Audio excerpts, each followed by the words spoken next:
Good evening po sa lahat. Good evening din po sa mga kasama natin sa online.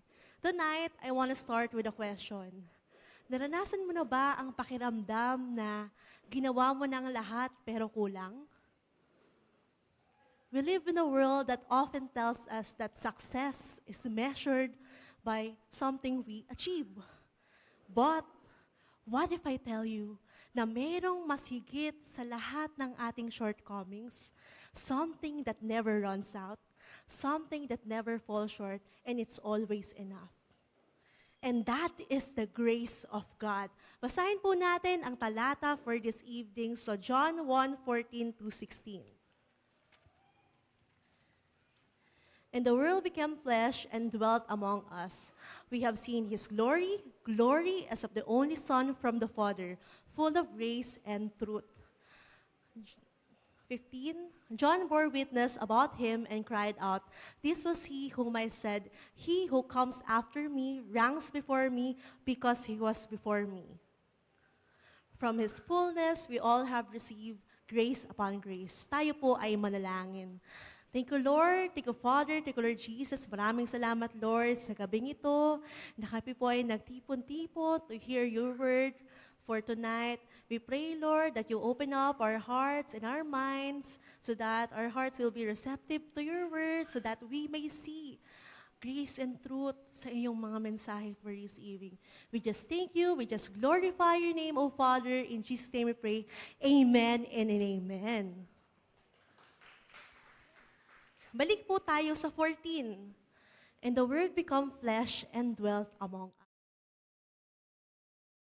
John states that Jesus is the Word. He introduced Jesus as the Word. Ito po ay sinabi niya na sa kanyang naunang verse, sa kanyang chapter sa John 1:1 na, "In the beginning was the Word, and the Word was with God, and the Word was God." John declared that Jesus is the Word become flesh. Jesus is the living and the eternal Word of God, revealing the Father to us. He came in the flesh. Jesus becomes the bridge between us and the Father. Siya ang daan, ang katotohanan, at ang buhay. Ang salitang dwelt o skino sa Greek means to tabernacle, to set up a dwelling place. Sa Old Testament, ang presensya ng Diyos ay nakikita sa ulap, sa apoy, sa Holy of Holies, sa temple. But now, through Jesus, God is with us. We have a direct access. Kaya nga, when we pray to God, we have the confidence to say to Him, Abba, to say to Him that He is our Father. Because alam na natin na ang gap between us and the Father ay pinunan na ni Jesus Christ on the cross. Sa 14c po, "And we have seen His glory, glory as of the only Son from the Father, full of grace and truth." Ang glory, ang God's glory, ay nakikita po sa buhay po ni Jesus, sa kanyang miracles, sa kanyang teachings na nakikita po natin sa Bible. Ang grace, ang truth, ang grace po ang nagpalaya sa atin at ang truth ng Panginoon ang gumagabay po sa atin. Si Jesus ay tinatawag niya po ang tao sa kabanalan, pero hindi niya po kinukonsinti ang kasalanan. Kung isa lang po ang ating tatanggapin sa grace and truth, kulang po ang ating paglalakbay with Jesus. Grace without truth, pwede pong maisip na makompromise, maaari pong magkaroon ng isip or mindset na, ay sige, okay lang naman magkasala kasi forgiving naman si Lord. Or parang, okay lang, maliit lang naman yun, white lie lang naman yun eh. Kapag naman truth without grace, masyadong nakatutok sa pagsunod sa batas, maaari na maging harsh, maaari na makalimutan na maging compassion. Nakakalimutan na ang salvation and forgiveness ay gift ng Panginoon. Minsan, gusto natin ng grace pero ayaw natin ng truth.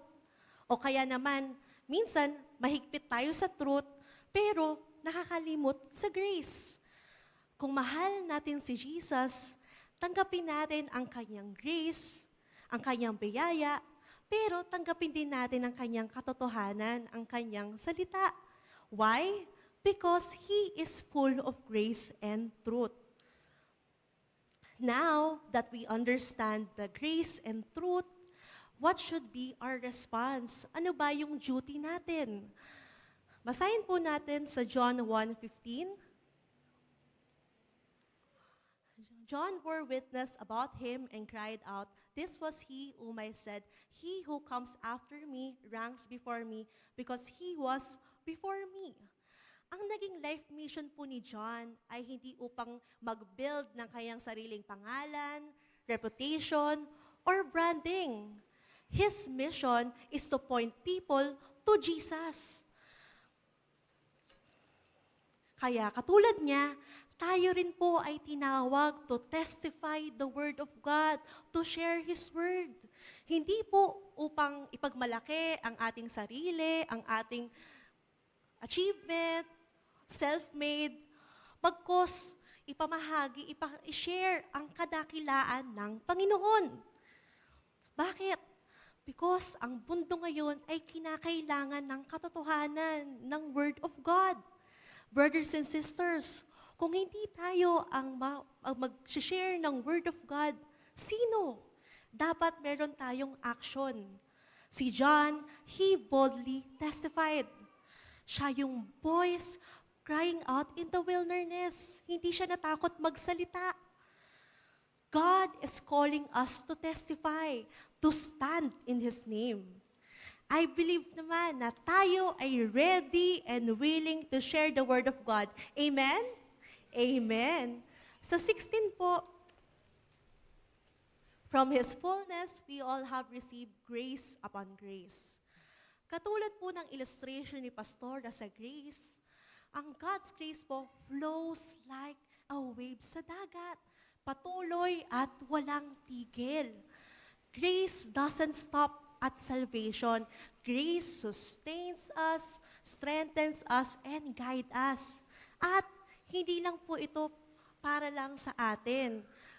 Ang grace po ay binigay din po sa atin to extend grace to other people, to show grace to other people. It equips us to serve in ministry because we are saved to serve, to fulfill God's purpose, and to reflect Christ sa ating mga araw-araw na buhay.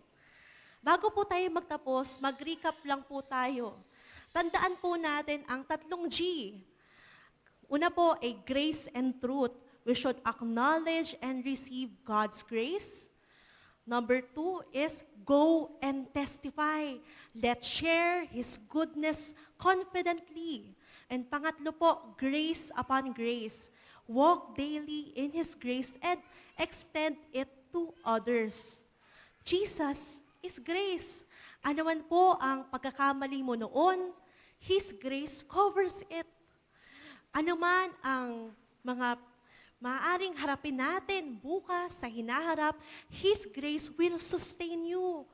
We are called to walk in grace and in truth. Kaya dapat, we should stay connected to Him through prayer and His Word. It is our joy and our duty to pray to Him, to seek Him in prayer. Especially na rin po sa ating Wednesday prayer meeting. Sa ating prayer time mamaya, let us pray about these things. Let us thank the Lord sa amazing grace na binigay niya sa atin. Let us pray for humility to say and na masapuso po natin na more of Jesus, less of me. As for boldness, katulad ni John the Baptist, and let us ask for fresh grace every day. Right now, I want you to pause and ask yourself, will you receive God's grace and walk confidently in it? Amen? Amen. So walk confidently covered by God's grace. Tayo po ay manalangin. Panginoon, maraming salamat, Panginoon, sa pag-remind po sa amin sa iyong message for this evening. We just thank you, Panginoon, sa pag-remind niyo sa amin that patungkol po sa inyong grace and our duty to you. Pray, Lord, na kabigyan niyo po kami ng boldness, ng confidence to walk dito po sa mundong ito, na reminded of our duty to you, to share your word, Lord. Help us, Lord, to prioritize you in all aspects of our life. Lord, we pray, Lord, na ang mensahe nito ay tulungan niyo po kami upang ito po yung maalala po namin at magawa po namin sa aming araw-araw na buhay. We just thank you, Panginoon. We just worship you. We glorify your name, O Father. In Jesus' name we pray. Amen and amen.